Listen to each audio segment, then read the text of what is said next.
하나님께서 우리에게 주신 말씀은 히브리서 11장 22절에서 29절까지의 말씀입니다. 신약성경 365, 366면을 보시고요. 히브리서 11장 22절에서 29절까지 저와 여러분이 한 절씩 교독하겠습니다. 믿음으로 요셉은 임종시에 이스라엘 자손들이 떠날 것을 말하고 또 자기 뼈를 위하여 명하였으며, 믿음으로 모세가 낳았을 때 그 부모가 아름다운 아이임을 보고 석 달 동안 숨겨 왕의 명령을 무소하지 아니하였으며, 믿음으로 모세는 장성하여 바로의 공주의 아들이라 칭함받기를 거절하고 도리어 하나님의 백성과 함께 고난받기를 잠시 죄악의 낙을 누리는 것보다 더 좋아하고 그리스도를 위하여 받는 수모를 애굽의 모든 보화보다 더 큰 재물로 여겼으니 이는 상 주심을 바라봄이라. 믿음으로 애굽을 떠나 왕의 노함을 무서워하지 아니하고 곧 보이지 아니하는 자를 보는 것 같이 하여 참았으며, 믿음으로 유월절과 피 뿌리는 예식을 정하였으니 이는 장자를 멸하는 자로 그들을 건드리지 않게 하려 한 것이며, 함께 읽습니다. 믿음으로 그들은 홍해를 육지같이 건넜으나 애굽 사람들은 이것을 시험하다가 빠져 죽었으며. 아멘. 이 시간 요셉과 모세의 믿음이라는 제목으로 원중열 전도사님 말씀 선포하시겠습니다.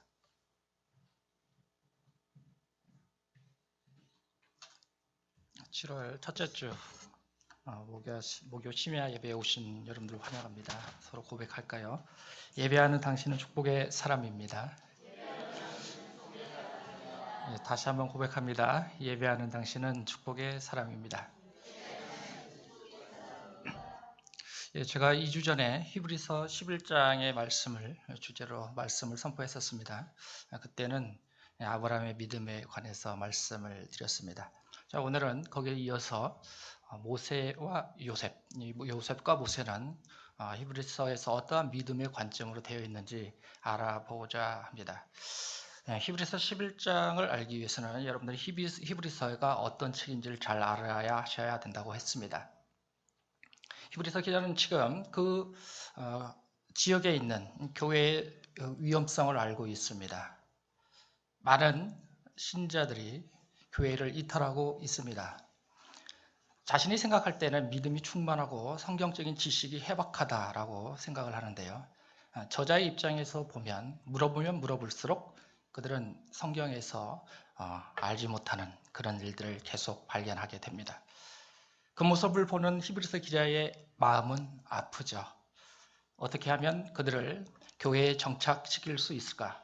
또 어떻게 하면 올바른 신앙생활을 하게 할 수 있을까? 많은 고민을 하게 됩니다.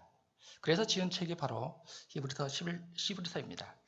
그리고 히브리서 11장에 이제 믿음의 본질을 알려주기 위해서 기록을 해 놓습니다. 우리도 믿음 생활을 하다 보면 많은 선진들을 보고 그 모습을 따라가죠. 그리고 배워갑니다. 똑같습니다. 히브리서 기자는 지금 성경 말씀을 잘 해석하고 구약 성경들의 믿음의 선진들을 잘 기록함으로써 참다운 믿음의 본질이 무엇인지 그들에게 알려주기 위함입니다. 여러분들이 성경을 잘 보기를 원하지 않습니까? 여러분들 소망하고 있을 겁니다. 제가 성경을 보면서 느낀 것은 성경을 보기 위해서는 여러분들은 첫 번째 역사적인 배경을 잘 알아야 합니다. 그냥 문자로 읽어서는 안 된다라는 것이죠. 그리고 모든 성경은 그 중심에 예수 그리스도가 있습니다. 그러니 성경 이곳저곳에서 이곳은 예수 그리스도와 어떻게 연관이 되어 있는지 그 부분을 잘 섭렵해야 합니다.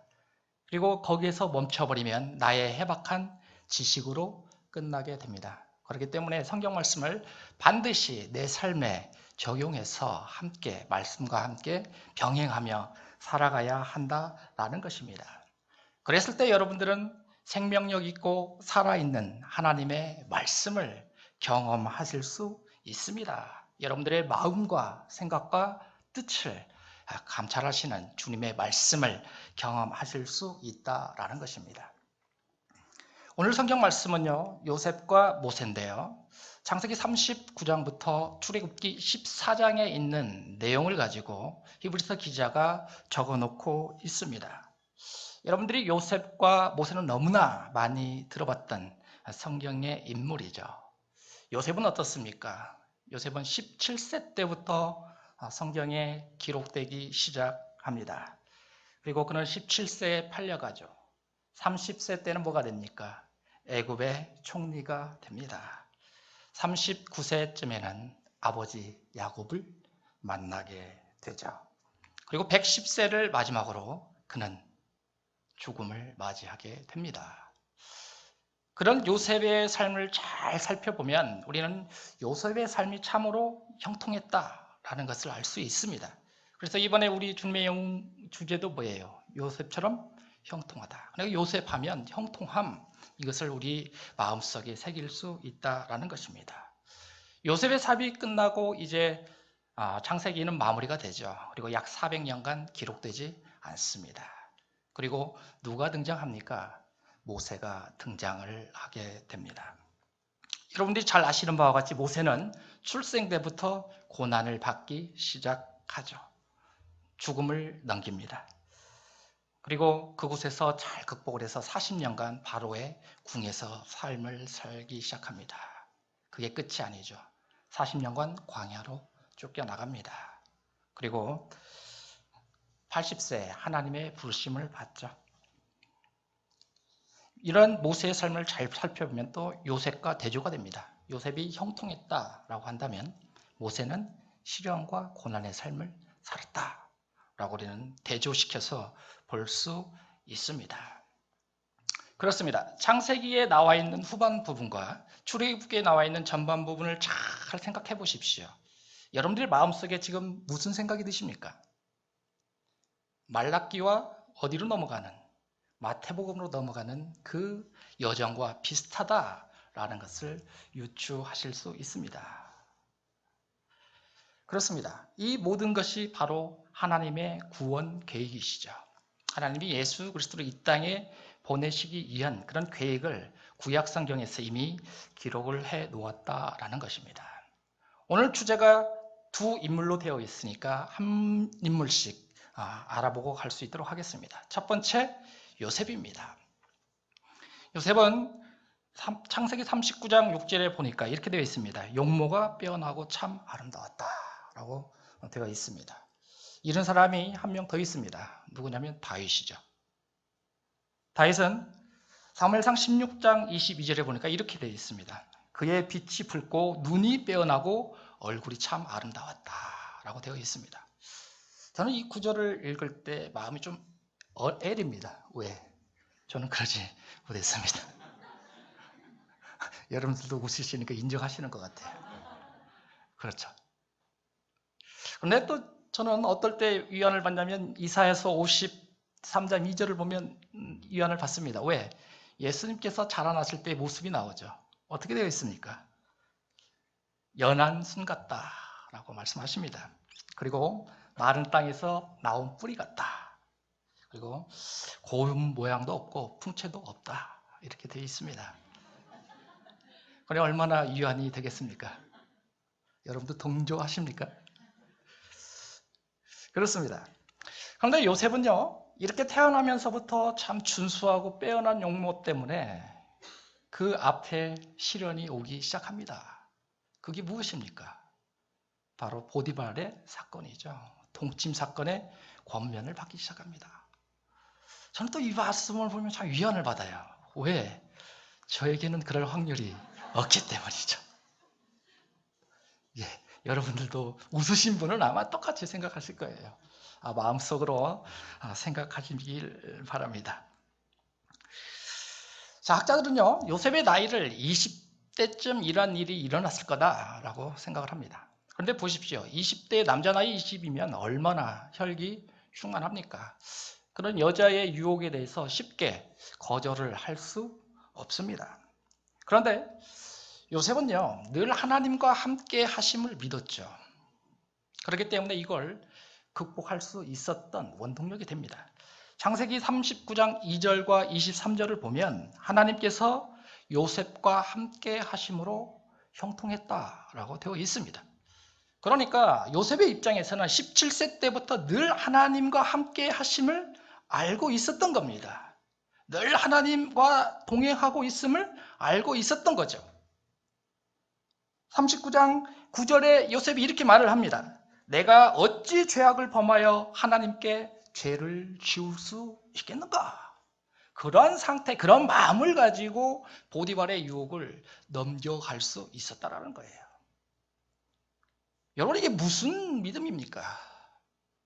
여러분, 이 요셉의 믿음을 보고 하나님을 두려워하는 그런 마음을 가지셔야 됩니다. 비록 내 눈에 보이지 않고 내 앞에 아무것도 없는 것처럼 보이지만 지금 요셉은 보이지 아니하시는 하나님을 믿고 있었죠. 늘 동행하고 계심을 알고 있었습니다. 그렇기 때문에 요셉의 입장에서는 그분의 말과 그분의 모든 것들에 대해서 죄를 범할 수 없었던 거예요. 여러분들은 세상을 살아가면서 사회생활을 하시면서 과연 어떠한 일들을 실행하고 있습니까? 나는 회사에 가서 과연 그리스도의 향기를 뿜어내며 살 수 있는가, 살았는가? 나는 또 집안에 있을 때 아무도 보지 않으니까 몰래 술 한잔 마시지 않았는가? 마음에 찔리신 분 계실 겁니다. 그런데 요셉은 그렇지 않았습니다. 오직 하나님을 두려워하며 믿음대로 쫓아가며 삶을 살았습니다. 그렇습니다. 우리의 삶의 유혹에 있을 때 그 유혹을 넘길 수 있는 방법은 바로 하나님을 두려워하실 줄 알아야 합니다.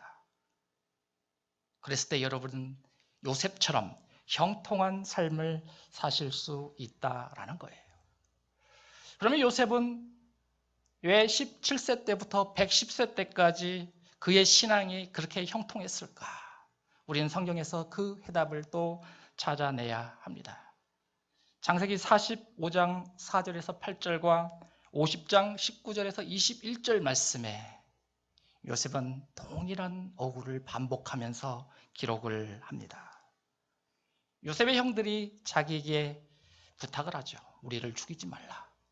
아버지가 죽었으니까, 아버지가 안 계시니까 동생 입장에서 과거의 일을 생각하며 우리를 죽일 수 있겠거니 하면서 동생에게 부탁을 하는 거죠.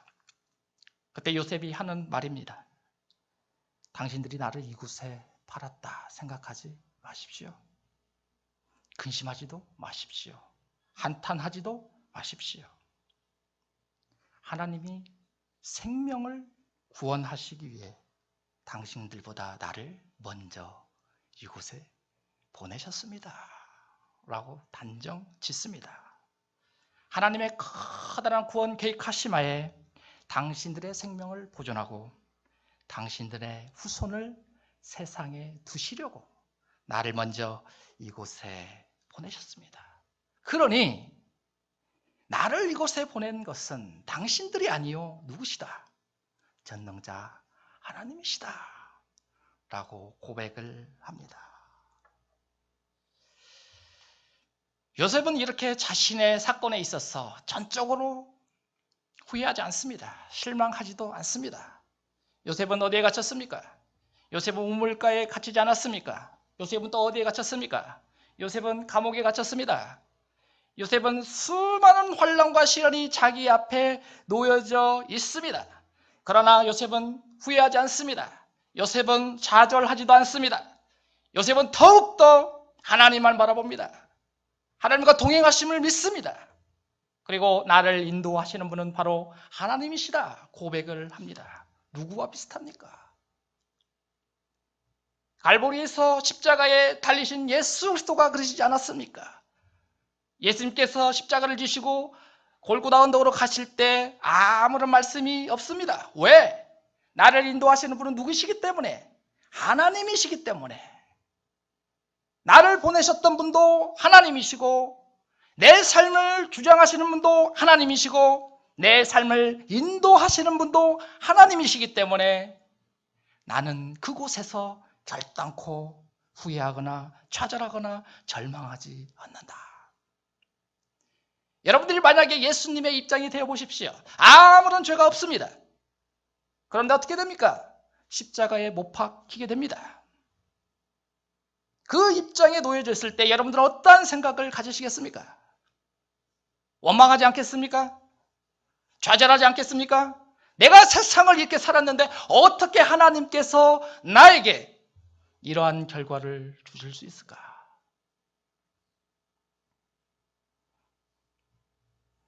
그러나 예수님과 요셉은 하나님의 음성을 들었습니다.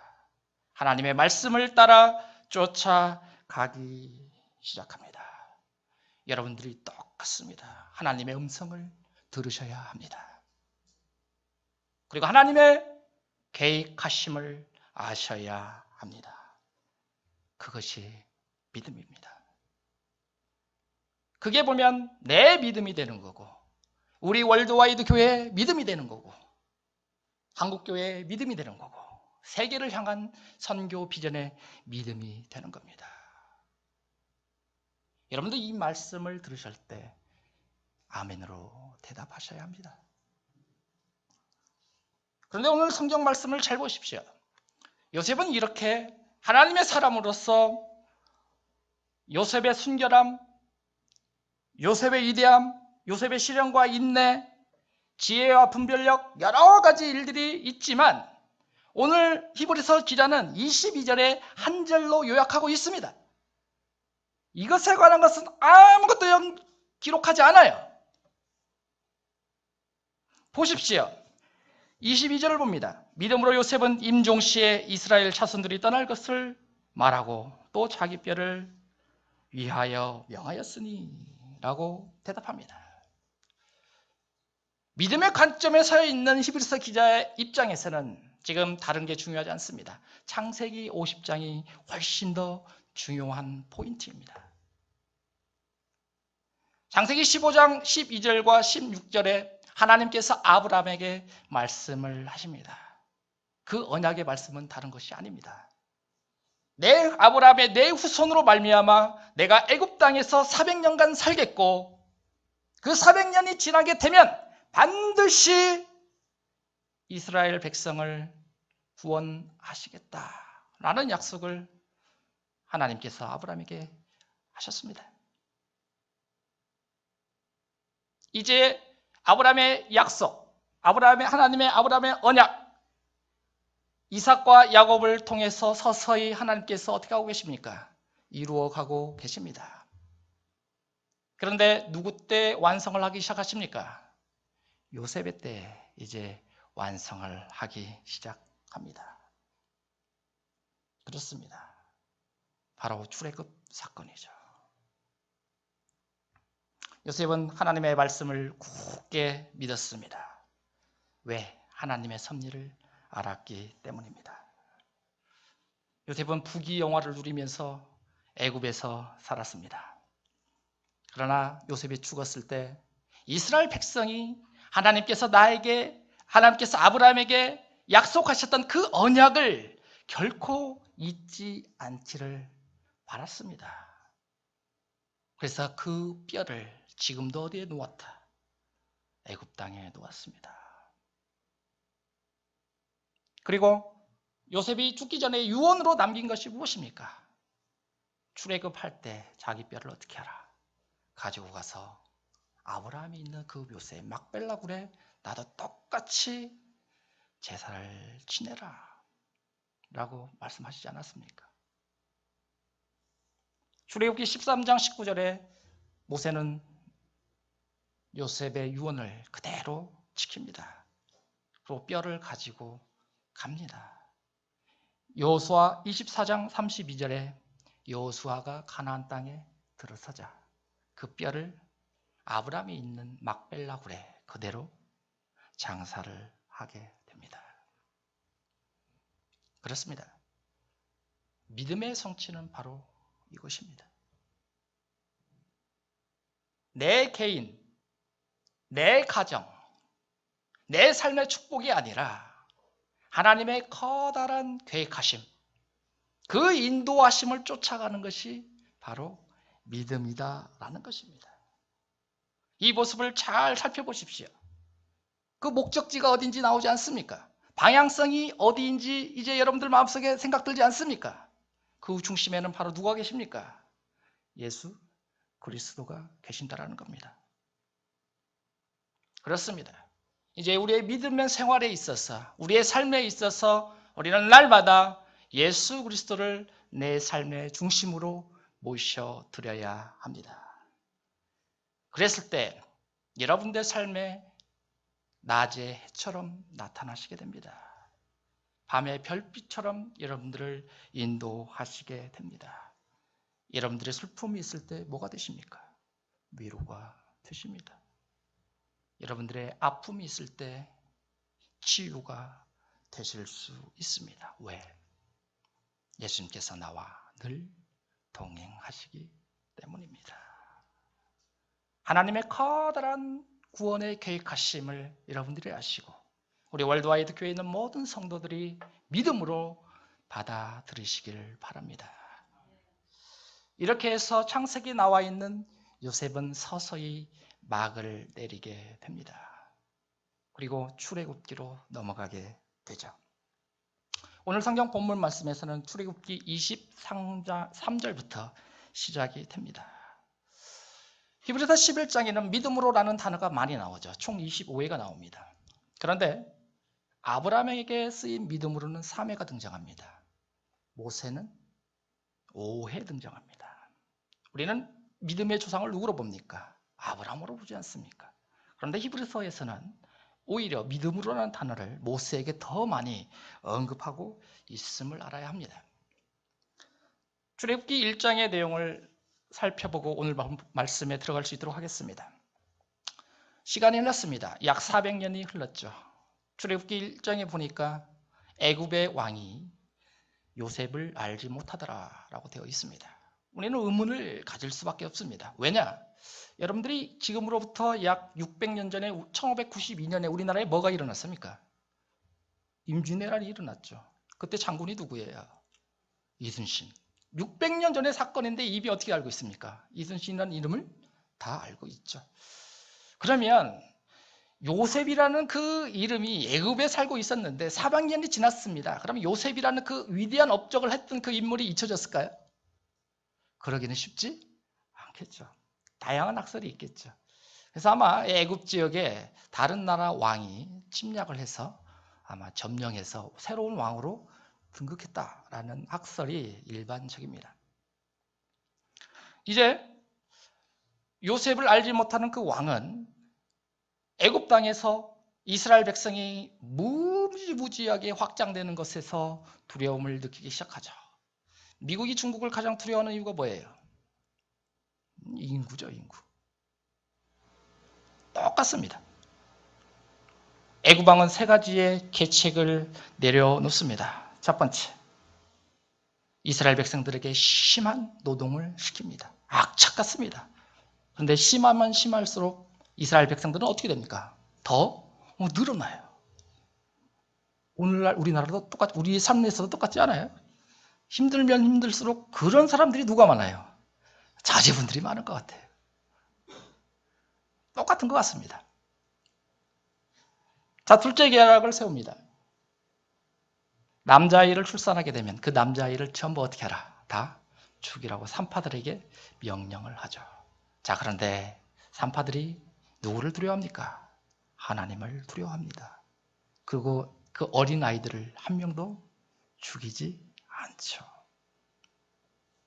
출애굽기 1장을 보니까 그 산파들에게 하나님께 뭘 주시냐면 은혜를 주십니다. 그리고 뭐라고 되어 있냐면 하나님을 경외한 결과 그들의 집안이 흥왕했다 라고 표현됩니다. 그렇습니다. 하나님의 사람이 이루어낸 일들이죠. 마지막으로 애굽 왕은 태어난 아이들을 하수에 던져라. 이러한 배경하에 누가 등장하기 시작합니까? 모세가 등장합니다. 23절 말씀을 언급하고 있죠. 믿음으로 모세가 났을 때 그의 부모가 아름다운 아이임을 보시고 석 달 동안 숨겨 왕의 명령을 무서워하지 아니하였으며 23절 말씀을 보면 부모는 모세가 태어나자마자 아름다운 아기였다라는 것을 알 수 있습니다. 몇 주 전인가요? 우리 교회도 한 분 있죠. 누구? 최정원 전사님 따님이 태어났잖아요. 그러니까 아빠의 입장에서 그 딸이 얼마나 이뻤을까요? 똑같은 부모들의 마음일 것입니다. 근데 출애굽기에 모세의 부모가 누구로 나오냐면 요게벳으로 나오죠. 근데 그의 아버지가 누굽니까? 아므람입니다. 혹시 그 둘의 결혼하기 전에 그 두 분의 관계가 뭔지 아세요? 그 고모와 조카예요. 고모와 조카. 고모와 조카가 이렇게 결혼을 해서 출생한 아들이 바로 모세입니다. 자, 모세는 이제 세상에 태어나서 요게벳으로부터 지극한 보살핌을 받게 됩니다. 자, 그런데 오늘은 23절 말씀에서 바로 그 요게벳의 믿음을, 바로 부모님의 믿음을 적어놓고 있음을 우리는 알아야 합니다. 모세가 이 세상에 태어났을 때 이제 요게벳은 하나님의 특별한 무엇인가가 있음을 알고 있었습니다. 똑같은 부모였지만 요게벳은 남달랐다 이것입니다. 아브라함의 자손의 수가 수없이 많이 있게 될 것이다. 또 야곱을 통해서 애굽으로 내려가기를 두려워하지 말라라는 하나님의 말씀, 그것을 요게벳은 기억하고 있었습니다. 하나님의 약속을 믿음으로 바라봤습니다. 그렇기 때문에 오늘 23절 하반절에 뭐라고 되어 있습니까? 요게벳이 누구를 두려워하지 않아요? 애굽 왕의 명령을 두려워하지 않았다라고 되어 있습니다. 아무리 심장이 강한 사람이라도 하나님의 이러한 약속의 믿음을 가지고 있지 않는다면 이러한 행동을 하기는 쉽지 않습니다. 이 말씀을 보면 요게벳의 그 믿음이 어느 정도였는지 우리는 찾아갈 수 있다라는 것이에요. 다니엘서 3장 15절에 누가 나옵니까? 사드락, 메삭, 아벤누고가 나오잖아요. 느부갓네살 왕이 그들에게 뭐라고 합니까? 신들에게 절을 하라고 합니다. 그러면 살려주겠노라. 그러나 그들은 어떻게 합니까? 불에 던져지지만 굴복하지 않죠. 그들의 위대한 말을 합니다. 왕이여, 그리 아니실지라도 우리가 왕의 신들을 섬기지 아니하겠다라고 말합니다. 그렇습니다. 지금 요게벳은 이러한 믿음을 가지고 있었던 거예요. 비록 내가 내 아들을 바다에 던진다 하더라도 하나님께서 반드시 지켜주실 거라는 믿음의 확신을 가지고 있었다라는 것입니다. 그러나 우리는 출애굽기 2장에 있는 그 내용을 잘 살펴보아야 합니다. 믿음의 사람들이 그냥 하나님만 바라봤을까? 그렇지 않다라는 겁니다. 요게벳이 얼마나 강가에 많이 나아갔겠습니까? 그리고 얼마나 그 물살의 흐름을 바라봤겠습니까? 왜? 자기 아들이 지금 떠나가고 있는데 그냥 던져놓을 부모가 어디 있어요? 물의 흐름을 봤을 겁니다. 그리고 갈대아 상자를 놨을 때 이 갈대아 상자가 몇 시에 어디로 가는지 다 예측했을 겁니다. 그리고 시험도 했겠죠.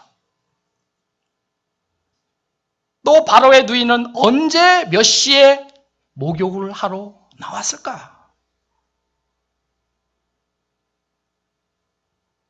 그러한 세심한 계획하에 요게벳은 갈대 상자에 누구를 넣습니까? 모세를 넣죠. 그리고 떠나보냅니다. 그것도 모자라서 누구를 따라보냅니까? 모세의 누이 미리암을 따라보내죠. 왜? 내가 그렇게 철저하게 준비했지만 자칫 잘못하면 누가 죽으니까? 모세가 죽어요. 이런 입장에서 요게벳은 철저히 준비하고 모세를 살려냅니다. 여러분, 이게 부모의 신앙이에요. 부모님이 그렇게 신앙생활에 철저히 준비하시고 자녀들을 이끌어 갔을 때 그 자녀가 누구를 닮아가게 됐어요? 부모님을 닮아가게 돼 있어요. 오늘 보십시오. 27절을 보십시오. 믿음으로 애굽을 떠나 왕의 노함을 무서워하지 아니하였다. 이건 지금 누가 하는 거예요? 모세가 하는 거예요. 요게벳이 왕을 무서워하지 않으니까 모세도 그의 부모의 신앙을 그대로 받아서 누구를 두려워하지 않아요. 왕을 두려워하지 않아요. 오히려 요셉처럼 누구를 두려워하고 있어요. 눈에 보이지 아니하는 전능하신 하나님을 두려워하고 있다는 거예요. 여러분들이 신앙생활에 있어서 많은 자제분들이 올바른 신앙생활을 하기를 원하고 있지 않습니까? 내 아들 좀, 내 딸 좀 신앙생활에 바른 길로 가도록 인도해달라 부탁을 하죠. 오늘 성경 말씀을 바라보십시오. 그러기 전에 누구를 먼저 점검해야 하겠습니까? 누구를 먼저 신앙생활에 우뚝 서야 하겠습니까? 부모 되는 내가 먼저 하나님을 두려워하고 그 길에 앞장서야 합니다. 그랬을 때 자녀들은 그 부모를 따라가게 되어 있습니다. 그렇습니다. 히브리서 3장 2절과 5절에는 이제 히브리서 기자가 모세와 예수 그리스도의 비교를 해놓습니다. 동일한 현상을 바라볼 수 있습니다. 모세는 태어날 때 아주 어려운 상태에서 어떻게 했습니까? 태어났습니다. 생명으로부터 위협을 받았죠. 하수의 버림을 받습니다. 그러나 모세는 40년간 광야 생활을 통해서 하나님으로부터 불림을 받고 부르심을 받고 결국 누구를 구원해요? 이스라엘 백성들을 구원하게 됩니다. 이분이 바로 누구십니까? 이분이 누구세요? 예수님 안에 있습니까? 그렇기 때문에 우리는 모세를 예수님의 모형이다, 예표다라고 얘기를 하는 겁니다. 모세는 이제 그의 삶에 있어서 믿음의 관점에서 바라봤을 때 모세의 입장에서는 많은 희생을 감내해야만 했습니다. 빌립보서 1장 29절에서 말을 합니다. 바울이 말을 하죠. 그리스도를 위하여 너희에게 은혜를 주신 것은 다만 그를 믿을 뿐 아니라 또한 그를 위하여 고난도 받게 하심이라 라고 되어 있어요. 왜? 그를 위하여 하기 때문입니다. 오늘 성경 말씀에서는 모세의 이런 고난의 삶을 세 가지로 요약하고 있습니다. 그 첫 번째가 뭐냐면 바로 왕권을 포기했다라는 거예요. 24절입니다. 같이 봅니다. 믿음으로 모세는 장성하여 바로의 공주의 아들이라 칭함받기를 어떻게 했습니까? 거절했습니다. 요셉과 비교를 해보십시오. 요셉은 무엇이었습니까? 애굽의 총리였습니다. 그러나 지금 모세 입장에서는 뭐가 될 수 있어요? 왕이 될 수 있어요. 그러면 인간적인 측면에서 바라보면 요셉이 했던 일들보다 모세가 해야 될 일들이 더 크지 않나요? 왜? 총리가 하는 것보다 누가 하는 게 크니까. 왕이 하는 게 훨씬 더 크지 않습니까? 그러나 그는 그런 왕권을 모두 다 버려버렸습니다. 쉽지 않죠. 그럼 혹자 이런 것들을 질문하는 분들이 있어요. 그럼 우리도 물질을 다 버려야 하지 않겠습니까? 그리고 하나님 앞에 순종하며 주님을 위해서 내 모든 걸 바쳐야 하지 않겠습니까? 그러면 누가 세상을 살아갑니까? 아니죠. 우리에게는 하나님께서 맡겨주신 달란트가 다 틀려요. 부르심대로 쫓아가야 합니다. 내가 많은 부를 축적했으면 그 축적된 부를 규모 있고 적당하게 하나님의 관점에서 사용하시는 게 훨씬 더 타당합니다. 내가 부를 다 만들어 놓고 이걸 교회에 헌납하는 것은 바람직하지 않죠. 하나님께서 너가 가지고 있는 것을 다 바치라고 했을 때 바칠 수 있는 용기, 그것이 참다운 신앙입니다. 그것이 바로 오늘 모세가 버렸던 왕권의 포기라는 것입니다. 이제 둘째, 모세는 세상에 죄악된 향락을 버렸습니다. 그것이 26절입니다. 그리스도를 위하여 받는 수모를 애굽의 모든 보화보다 더 큰 재물로 여겼으니 이는 상주심을 바라봄이라라고 되어 있습니다. 모세는 애굽에서 왕권의 길을 가고 싶은 욕망도 있었지만 어머니 요셉에서부터 받았던 그 믿음을 버리지 않았습니다. 그리고 이스라엘 백성을 구원하기 위한 믿음을 바라봤습니다. 거기에 소망을 두고 있었다라는 거죠. 여러분들이 잘 아시는 요한일서 2장 16절에 뭐라고 되어 있습니까? 육신의 정욕, 안목의 정욕, 이생의 자랑에서 모세는 다 떠나가게 된 것입니다. 그리고 27절에 보니까 모세는 이제 마지막으로 뭘 버렸냐 하면 애굽의 모든 보화를 버렸다라고 되어 있습니다. 그렇습니다. 모세에 버린 것은 자신의 이성적인 판단이나 계산에 의해서 이 모든 것들을 버린 게 아니었습니다. 모세의 버림은 믿음의 관점에서 그의 모든 것들을 버린 것입니다. 왜? 이 세상에 있는 것이 중요하지 않구나. 나에게 상 주시는 이가 따로 계시는구나 라는 걸 알았기 때문이죠. 그래서 모세가 말하잖아요. 상 주신 이심을 바라보았다 라고 말을 하는 겁니다. 이런 과정을 겪었을 때 이제 우리 그리스도인들과 동행합니다. 여러분들이 하나님을 알게 되었을 때, 하나님을 영접하게 되었을 때, 예수님이 나와 함께 동행하게 되었음을 알 때 여러분들 가슴에는 뭐가 나타나기 시작합니까? 여러분들은 이제 어딜 간도 두려워하지 않습니다. 바울과 똑같은 삶을 살게 됩니다. 그리고 내 중심 속에 내 앞길에 하나님께서 인도하심을 알기 때문에 세상 것이 두려워하지 않게 되는 거죠. 감옥에 가면 감옥에 갔어도 복음을 증거하기 위해서 노력합니다. 그리고 우물에 빠졌을 때 요셉처럼 원망하지 않고 내 삶에 있어서 복음 전함이 가장 중요하다. 사도 바울과 같은 믿음을 가지게 되고 두려움의 신앙을 가지게 되고 세상 것이 두렵지 않게 된다라는 것입니다. 그래서 이제 모세는 왕을 두려워하지 않게 됩니다. 왜? 왕보다 더 두려우신 이는 바로 보이지 아니하시는 누구시다? 하나님이시다 라는 것을 알았기 때문입니다. 생각해 보십시오. 모세가 애굽을 떠났을 때 왕권을 포기하고 그렇게 한 행동은 무엇이에요? 세상 신을 다 버릴 거예요. 바로가 뭐예요? 우상숭배의 최고봉 아닙니까? 애굽에 있는 사람들은 바로를 누구처럼 받들어요? 신으로 받들어요. 그런데 그 신의 자리를 지금 누가 포기한 거예요? 모세가 포기한 것입니다. 그리고 누구를 바라보게 됩니까? 오직 하나님만 바라보게 됩니다. 그것이 바로 오늘 본문 말씀에서 말씀하시는 것처럼 보이지 아니하는 자를 보는 것 같이 하였다. 그런 믿음이 형성되는 것입니다.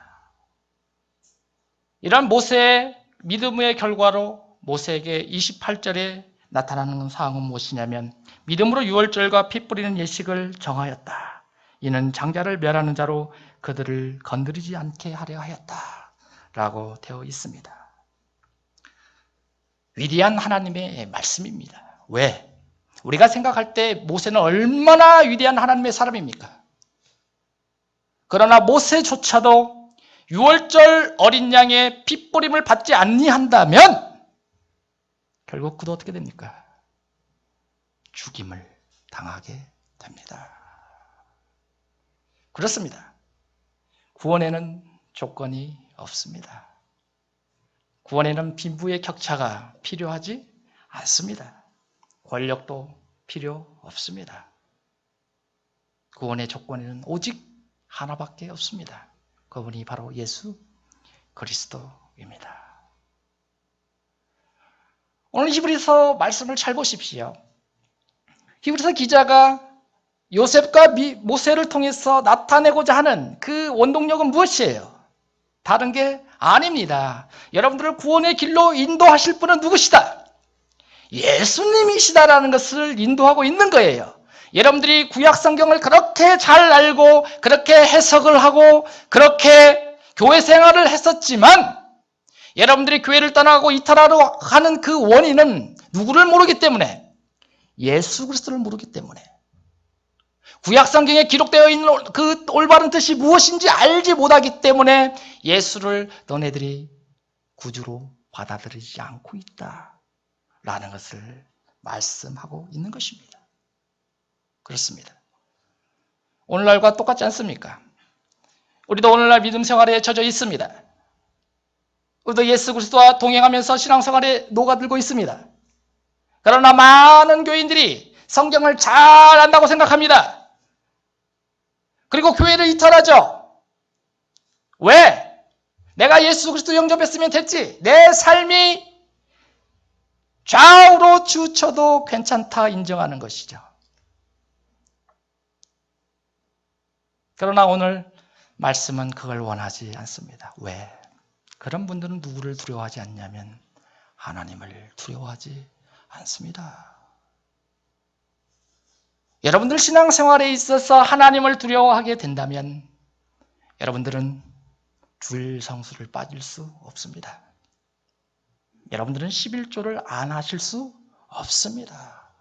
여러분들은 하나님의 말씀을 안 보실 수 없습니다. 왜? 전 인격적으로 예수 그리스도를 만났기 때문입니다. 오늘 본문 말씀에서 모세의 관점을 잘 보십시오. 모세는 첫 번째 뭘 버렸습니까? 희생의 대가를 반드시 치렀습니다. 두 번째, 모세의 승리는 어디서부터 이루어졌습니까?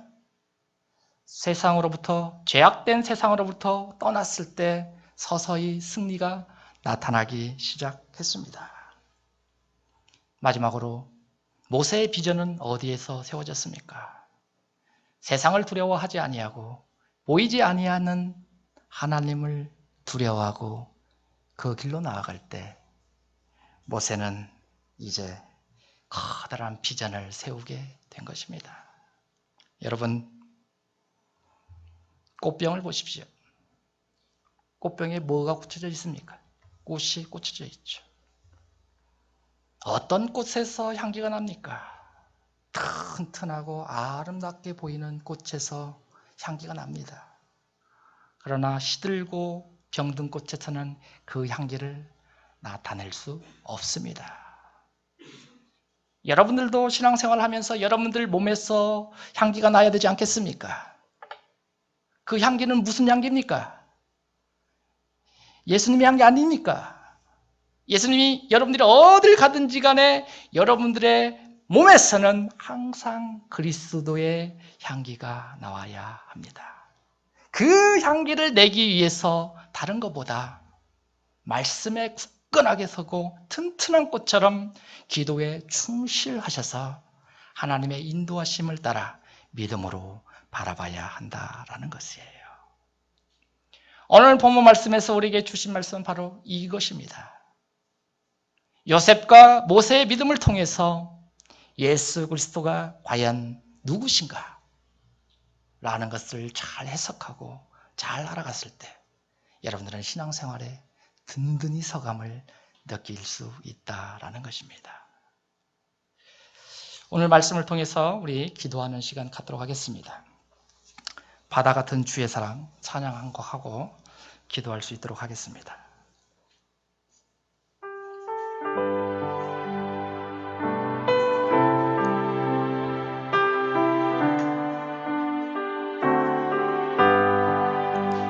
바다 같은 주의 사랑 내 맘속에 넘치네. 생명의 주를 위해 보혈 흘려주셨네. 영원하신 주의 사랑 어찌 우리 잊으리. 생명 주신 주님만을 영원히 찬양하리. 주 못 박힌 언덕 위에 생명의 문 열렸네.